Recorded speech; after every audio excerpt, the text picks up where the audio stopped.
ጤና ይስጥልኝ የተወደዳችሁና የተከበራችሁ የሐቅና ሳቅ ሚዲያ ተከታታዮች፣ አዳዲስና ወቅታዊ መረጃዎችን የያዘው ወሳኝ መረጃ አሁን ጀመረ። አብራችሁን እንድትቆዩ እየጋበዝኩ ርዕሶቹን አስቀድማለሁ። የኢትዮጵያን አየር ክልል በአስተማማኝ ሁኔታ የሚጠብቅ ዘመናዊ አየር ኃይል ተገንብቷል ሲሉ ሌተና ጀነራል ይልማ መርዳሳ ገለጹ። በመዲናዋ ግብር ከፋዮች ቅሬታ የሚያቀርቡበት አዲስ አሰራር ከፊታችን ሐሙስ ጀምሮ ተግባራዊ ይደረጋል ተባለ።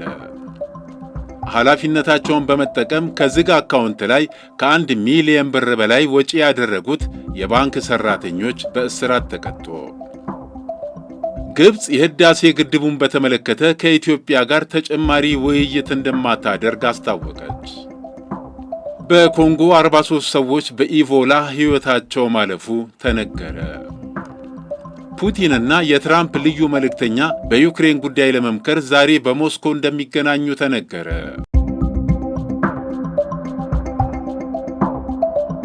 የኢትዮጵያን አየር ክልል በአስተማማኝ ሁኔታ የሚጠብቅ ዘመናዊ የአየር ኃይል ተገንብቷል ሲሉ ሌተና ጀነራል ይልማ መርዳሳ ገለጹ። የኢትዮጵያን አየር ክልል በአስተማማኝ ሁኔታ የሚጠብቅና ዘመኑ የደረሰበትን የውጊያ ስልት የሚመጥን አየር ኃይል ተገንብቷል ሲሉ የአየር ኃይል ዋና አዛዥ ሌተና ጀነራል ይልማ መርዳሳ ገለጹ። ሌተና ጀነራል ይልማ መርዳሳ የአየር ኃይል 90ኛ ዓመት የምስረታ በዓልን አስመልክተው ባደረጉት ንግግር አየር ኃይሉ የኢትዮጵያ አንድነትና ነጻነት ምልክት ነው ብለዋል። አየር ኃይል ኢትዮጵያ ከገነባቻቸው ዘመናዊ ስመገናናና ረዥም ታሪክ ካላቸው ተቋማት ውስጥ አንዱ ነው ሲሉም አስታውቀዋል። በታሪክ በሀገራችን ኢትዮጵያ ላይ የተከሰቱ አደጋዎችን መስዋዕትነት በመክፈል መቀልበስ የቻለ ተቋም እንደሆነ አስገንዝበዋል። በአፍሪካ ሀገራት በሰላም አስከባሪነት በመሰማራት የሕዝቦችን ሉዓላዊነት፣ አንድነትና ሰላም ማስከበር መቻሉንም አስረድተዋል። ኢትዮጵያ ታፍራ ተከብራና ሉዓላዊነቷ ተጠብቆ እንዲቆይ አየር ኃይል ከፍተኛ አስተዋጽኦ ማበርከቱን አጽንኦት ሰጥተዋል። የኢትዮጵያ አንድነትና ነጻነት ምልክት የሆነው አየር ኃይል የታጠቁ ወረራዎችን ከመቀልበስ አንጻር አይተኬ ሚና መወጣቱን አስታውሰዋል። አየር ኃይሉ በኢትዮጵያ የመንግስት ለውጥ ሂደት ላይ በርካታ ውስብስብ ችግሮችን በማለፍ አሁን ላይ መድረሱን አመልክተዋል። በአሁኑ ወቅት ሊከሰት የሚችልን ጦርነት እንደ ከዚህ ቀደሙ ምሽግ በመቆፈር መመከት አይቻልም። ለዚህም ዘመኑን የሚመጥን አየር ኃይል መገንባት ያስፈልጋል ብለዋል። በ2022 ከአፍሪካ ቀዳሚ ከሆኑት የሶስት ሀገራት አየር ኃይል ተርታ ለመሰለፍ እቅድ ተይዞ በትኩረት እየተሰራ እንደሚገኝም አስረድተዋል። ለዚህም ዘመኑን የዋጀ በስነ ልቦና የታነጸ ከፖለቲካና ብሔርተኝነት ነፃ የሆነ የሰው ኃይል ከማፍራት አንጻር በቁርጠኝነት እየተሰራ ነው ብለዋል። አሁን ላይ ቴክኖሎጂው የደረሰበትን ሁኔታ ግምት ውስጥ በማስገባት አስፈላጊ ትጥቆችን የማሟላትና መሰረተ ልማቶችን የመገንባት ሥራ እየተከናወነ መሆኑንም አብራርተዋል።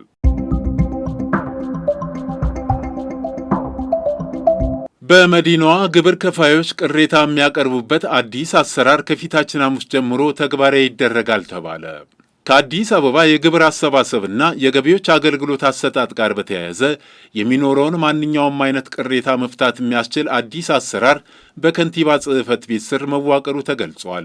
በአዲስ አበባ ከተማ አስተዳደር የገቢዎች ቢሮ ስር የተዘረጋው የቅሬታ አፈታት ስነ ስርዓት እንደተጠበቀ ሆኖ በዚያ ያልረካ ግብር ከፋይ ከንቲባ ጽሕፈት ቤት ማንኛውንም አይነት ከገቢ አሰባሰብ፣ ከሰራተኞች ስነ ምግባርና አገልግሎት አሰጣጥ ጋር የሚነሱ የግብር ከፋዮች ቅሬታዎችን ለመፍታት ዘወትር ሐሙስ ኃላፊዎች በተገኙበት የሚደመጥና ተጣርቶ ምላሽ የሚሰጥበትን አሰራር መዘርጋቱን ነው የከተማ አስተዳደሩ ከንቲባ ጽሕፈት ቤት ያስታወቀው።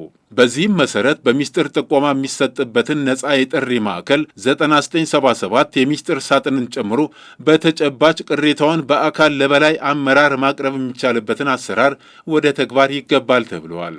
በመሆኑም ከመጪው ሐሙስ ህዳር 25 2018 ዓ.ም ጀምሮ ከጠዋቱ 2 ሰዓት እስከ 7 ሰዓት ድረስ ከገቢዎች ጋር ብቻ የተያያዘን ቅሬታ አመራሩ ተቀብሎ የሚያስተናግድ መሆኑን በመረዳት በከንቲባ ጽሕፈት ቤት ተጨባጭ ቅሬታ ያላቸው ግብር ከፋዮች ማቅረብ የሚችሉ መሆኑን የከተማው አስተዳደር አስታውቋል።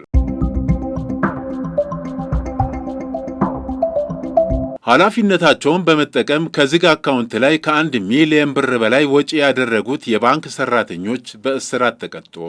የቦረና ዞን ፖሊስ ወንጀል ምርመራ ክፍል መግለጫ እንዳመለከተው አንደኛ ገልገሎ ቀንጨሮ፣ ሁለተኛ አብዲሳ ከበደ፣ ሶስተኛ ጉቱ ንጋቱ፣ አራተኛ ገመዴ ሚኢሶ፣ አምስተኛ ካሳ ግርማ፣ ስድስተኛ በሺሞቱማ፣ ሰባተኛ መክብብ ቡልቡላ ሙያቸውን በመጠቀም የማጭበርበር ወንጀል መፈጸማቸው ተገልጿል። ሰባቱ ግለሰቦች በቦረና ዞን ያቤሎ ከተማ ያያ ቀበሌ የሚገኝ አንድ ባንክ ውስጥ ተቀጥሮ የሚሰሩ ባለሙያዎች ናቸው። ሰራተኞቹ የተሰጣቸውን እምነትና ኃላፊነት ወደ ጎን በመተው የሥራ ኃላፊነትና ሙያ በመጠቀም ለያቤሎ ከተማ ለሚሰራ ትምህርት ቤት ከኦሮሚያ ትምህርት ቢሮ የተመደበና ፕሮጀክቱን በሚያንቀሳቅሰው ኮንትራክተር ስም በየ3 ወሩ የሚታደስ የዝግ ባንክ አካውንት ውስጥ ያለ 1,093,600 ብር የደንበኞች አገልግሎትና ሽያጭ ክፍል ኦፊሰር በሆነው በሦስተኛ ተከሳሽ ጉቱ ንጋቱ ትዕዛዝ የተዘጋው የሂሳብ አካውንት እንዲንቀሳቀስ ተደርጓል።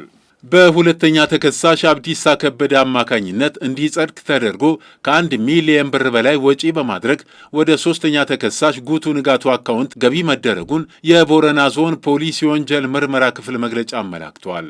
በተጨማሪም የፕሮጀክቱን ተጨባጭ ሂሳብ በየ3 ወሩ በሚታደስ ፈቃድ እንዲያንቀሳቀስ ፈቃድ ከተሰጠው ኮንትራክተር የግል አካውንት 400 ሺህ ብር ወደ ስድስተኛ ተከሳሽ በሺሞቱማ ገቢ እንዲደረግ በሰባተኛ ተከሳሽ መክብብ ቡልቡላ ኦዲት ተደርጎ የጸደቀ በማስመሰል ከፍተኛ የሆነ ምዝበራ መከናወኑን በምርመራና የኦዲት ግኝት ተረጋግጧል።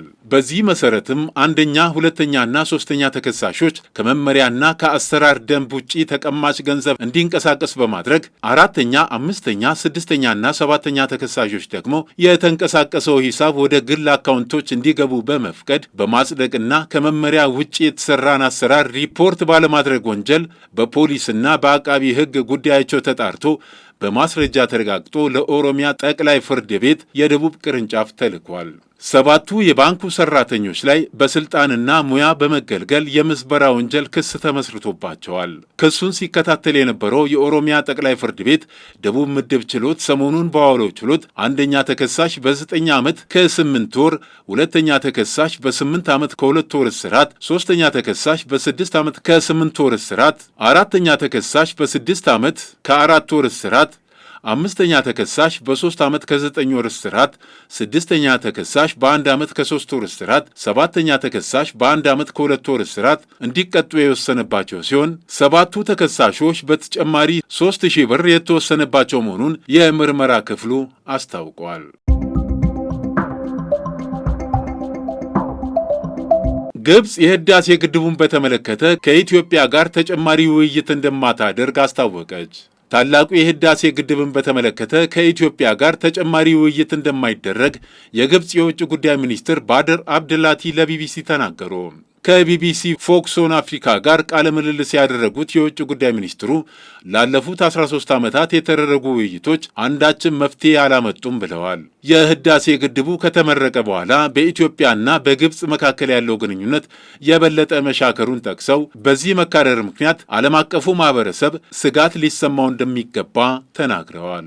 ባለፉት 13 ዓመታት በሀገራቱ መካከል የተደረገው ውይይት ውጤት ባለማግኘቱ ግብፅ በዓለም አቀፍ ሕግ መሰረት የውሃ ደህንነቷን እንደምታስከብር አክለዋል። ከዚህ ቀደም ከኢትዮጵያ ጋር የተደረጉ ውይይቶች ምንም ውጤት ባለማግኘታቸው በቀጣይም ንግግር ማድረግ አስፈላጊ አይደለም ብለዋል የውጭ ጉዳይ ሚኒስትሩ።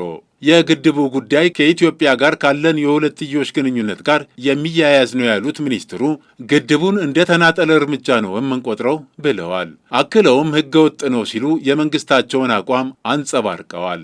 ግድቡን ከዓለም አቀፍ ሕግ ጋር የሚጣጣም አይደለም ሲሉ የገለጹት የውጭ ጉዳይ ሚኒስትሩ ዓለም አቀፍ ሕግ በግልጽ እንደሚለው ማንኛውም ድንበር ተሻጋሪ ወንዝ በዓለም አቀፍ ሕጎች መሰረት መመራት አለበት። ይህ ማለት ማሳወቅንና ጉዳት አለማድረስን ማረጋገጥ ያስፈልጋል በማለት አብራርተዋል።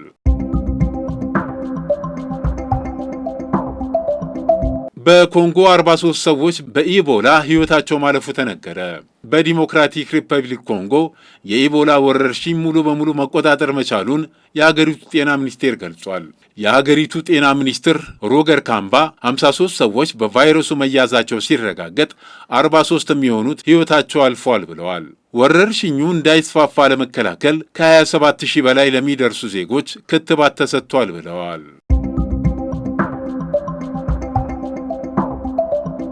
ፑቲንና የትራምፕ ልዩ መልእክተኛ በዩክሬን ጉዳይ ለመምከር ዛሬ በሞስኮ እንደሚገናኙ ተነገረ። የሩሲያው ፕሬዝዳንት ቭላዲሚር ፑቲን ከአሜሪካው አቻቸው ዶናልድ ትራምፕ ልዩ መልእክተኛ ስቲቭ ዊትኮፍ ጋር ዛሬ ማክሰኞ በሞስኮ እንደሚገናኙ ቢቢሲ ዘግቧል። ይህ የሞስኮ ጉዞ የተሰማው ነጩ ቤተ መንግሥት በሩሲያና ዩክሬን ጦርነት ዙሪያ ከስምምነት ለመድረስ ተስፋ ሰጪ ሁኔታዎች መኖራቸውን ከተናገረ በኋላ ነው። የዶናልድ ትራምፕ አማች ጃሬድ ኩሽነርም ከዊትኮፍ ጋር በጋራ ፑቲንን ያገኟቸዋል ተብሎም ይጠበቃል። ከዚህ የሞስኮ ቀጠሮ አስቀድሞ ለሩሲያ ያደላል በተባለው የአሜሪካ የሰላም አማራጭ ስምምነት ዙሪያ የዩክሬንና ዩናይትድ ስቴትስ ባለሥልጣናት በፍሎሪዳ ተገናኝተው መክረዋል። የዩክሬን ፕሬዝዳንት ቮሎዲሚር ዘለንስኪ የፍሎሪዳውን ውይይት ገንቢ ሲሉ ቢገልጹትም ተጨማሪ ስራዎችን የሚፈልጉ አስቸጋሪ ጉዳዮች መኖራቸውን ግን አልሸሸጉም። የተከበራችሁ የሐቅና ሳቅ ሚዲያ ተከታታዮች ለዕለቱ ያዘጋጀናቸው ዋና ዋና መረጃዎች እነዚህን ይመስሉ ነበር። መልካም ጊዜ። መነሻችንም መድረሻችንም ኢትዮጵያ።